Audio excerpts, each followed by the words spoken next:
Welcome to the Delta Complex Stasis Chambers.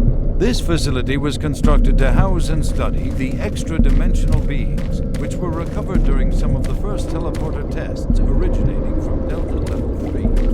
While little is known about their native environment, the specimens appear to be carbon-based life forms with extremely high heat tolerances. The epidermal tissue is extremely resistant to abrasion or incision, which is complicated in terms studies. Observational studies have shown incredible strength and agility, as well as the ability for some specimens to manifest and control cohesive plasma masses. The method by which these plasma masses are created is yet unknown. It is believed that the specimens possess a rudimentary intelligence and structure, as was demonstrated during the first While the cost in human life has been great in acquiring these specimens, we hope to one day complete genomic mapping and begin to answer the many questions we have about these entities. Hello? Is anyone there? Hello? Someone up there? Please unlock the service hatch.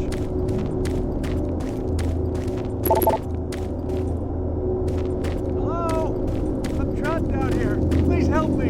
If anyone can hear me, please get me out.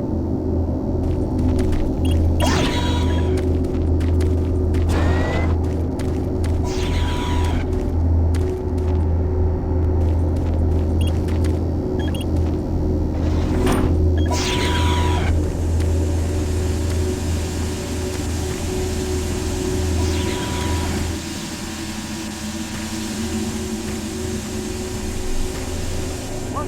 No! Oh God, no! Oh God! Ah! Ah!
Welcome to the Delta Complex Stasis Chambers.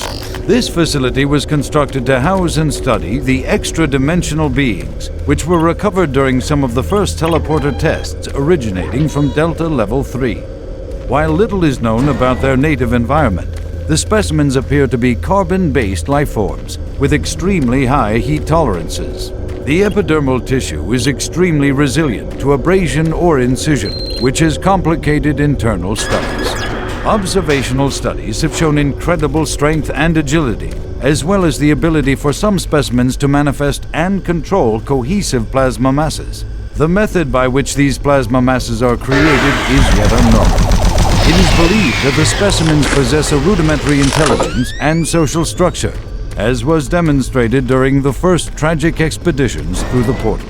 While the cost in human life has been great in acquiring these specimens, we hope to one day complete genomic mapping and begin to answer the many questions we have about these entities. Soul Cube. It was discovered in 2104, located in a geographic region.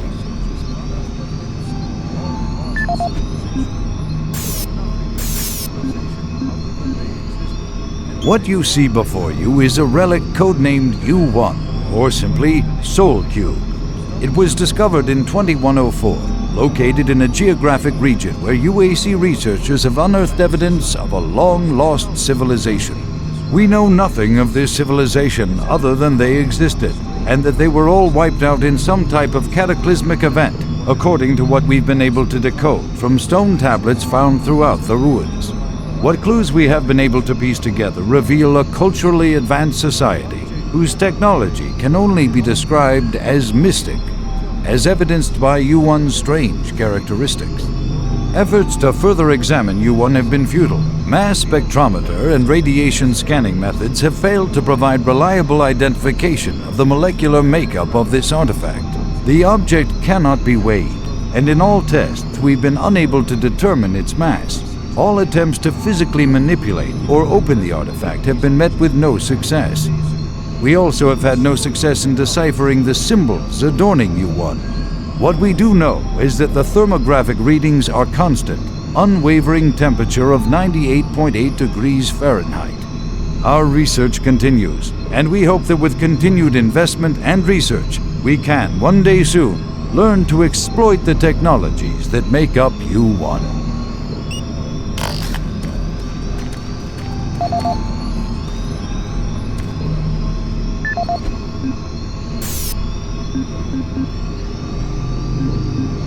This is the audio log of Research Director Larry Bullman, October 19th, 2145. I've been examining the glyphs on the cube-shaped artifact, which some are calling the Soul Cube, and combined with previous research data, it is my conclusion the device is some sort of weapon. If the power fluctuations would stop long enough for me to get the linguistic CPU online, then I am sure my theory would be verified. You know, I'll take this opportunity to lodge yet another complaint about the continual power problems. Living in this godforsaken base is bad enough without having to watch the lights flicker constantly. It's just... Well, never mind. Back to the task at hand. What I've deciphered so far is a bit, I must say, disturbing. It seems that when one has possession of the artifact, if one inflicts damage or possibly kills another being, it extracts power from that event somehow. Now, once a certain threshold has been reached, the artifact has the ability to kill anything you attack with it. How you attack with it, I'm frankly not certain, indicating that the artifact is autonomous in some way. To date, I've only deciphered about 2/3, give or take, of the markings, but my initial glance at the rest of them indicates it harbors some far greater power. As you know, at this time we have not seen any reaction from the cube, and it has withstood any scanning, abrasion, or other test beyond picking it up and examining it. I suspect that just like the civilization that constructed it, its capabilities are diminished to the point of being useful only as a paperweight. End of log.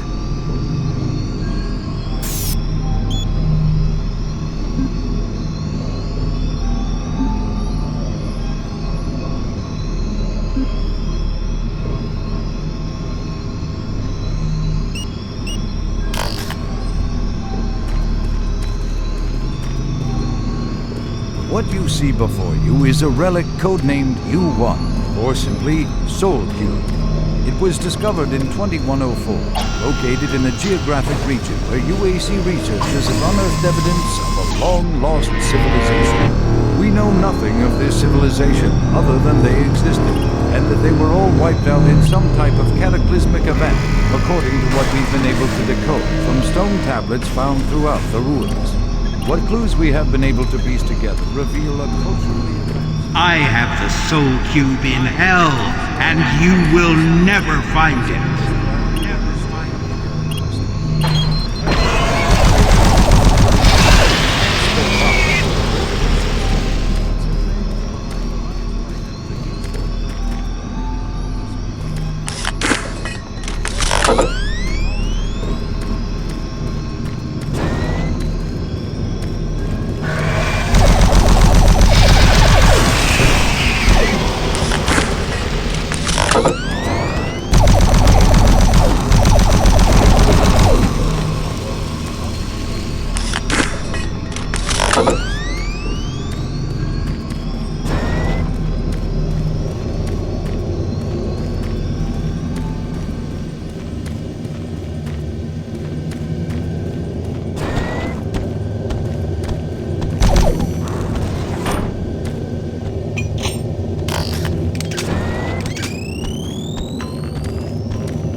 destroy the bridge.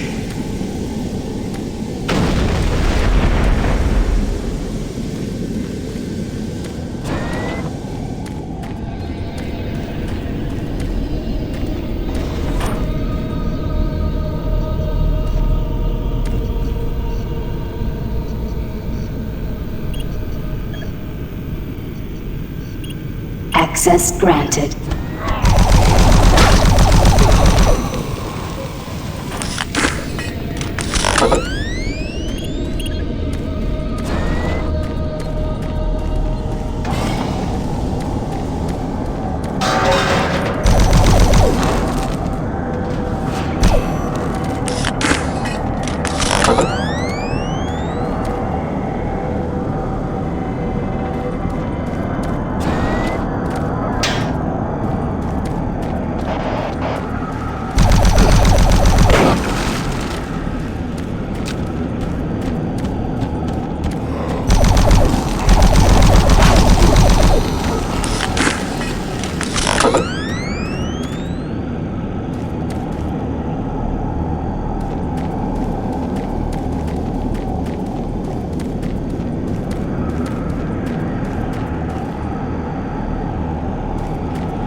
This is the personal audio log of Dr. Frank Serrano, dated September 19th, 2145. I've been brainstorming on Betruger's thoughts about achieving sustained, uninterrupted transfers for the teleportation units.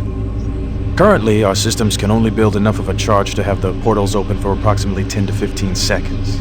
It's enough time to get a team through, but not enough time to send in some of the heavier equipment. Engineering in the Inpro facility informed me that we can theoretically boost the active portal time to 45 seconds quite easily. But this will require rerouting power from central processing, and we just can't afford the downtime. The power requirements for the system are astronomical. We're sucking power from 3 veins in Inpro just to power Chamber 1. I have no idea how we can sustain transfers for longer than 60 seconds without giving serious thought to reorganizing the teleport power grid. I'll sleep on this. This is Dr. Frank Serrano signing off.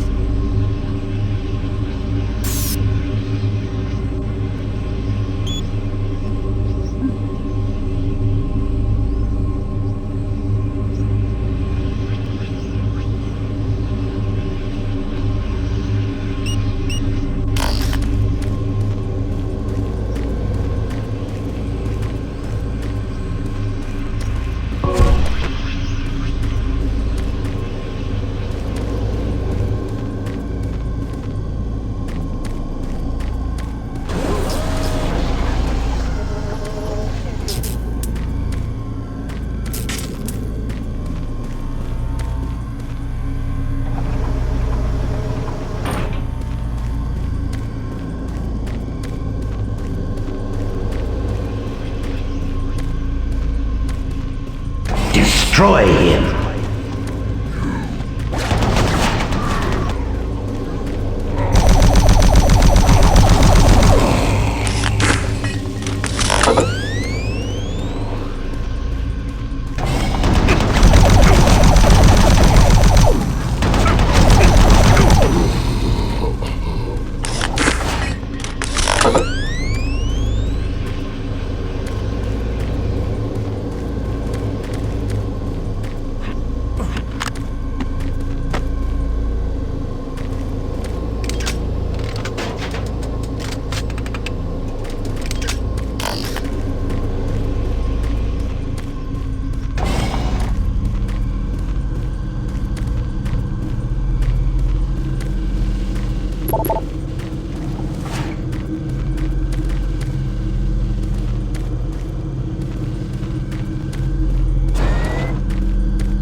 This is the audio log of Administrative Assistant Han Lee, dated October 16, 2145.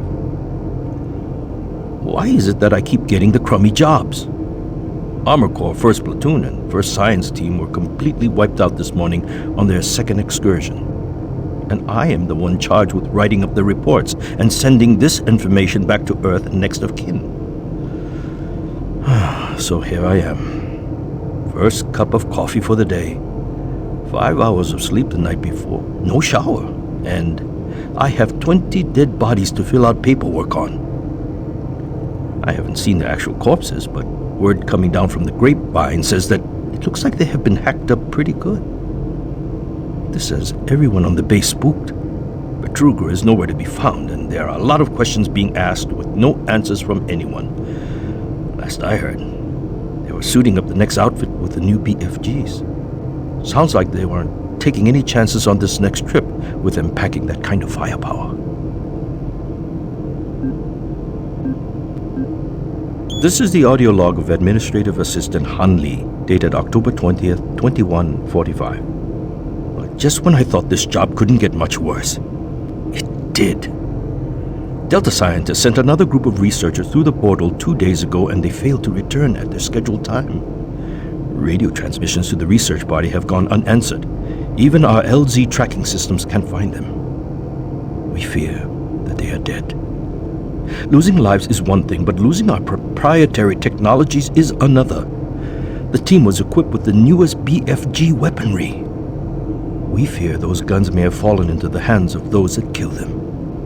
We don't know who or what is behind that portal, but until we find out where our guns are, I'm suggesting we suspend operations to the portal. Thank you. End of log.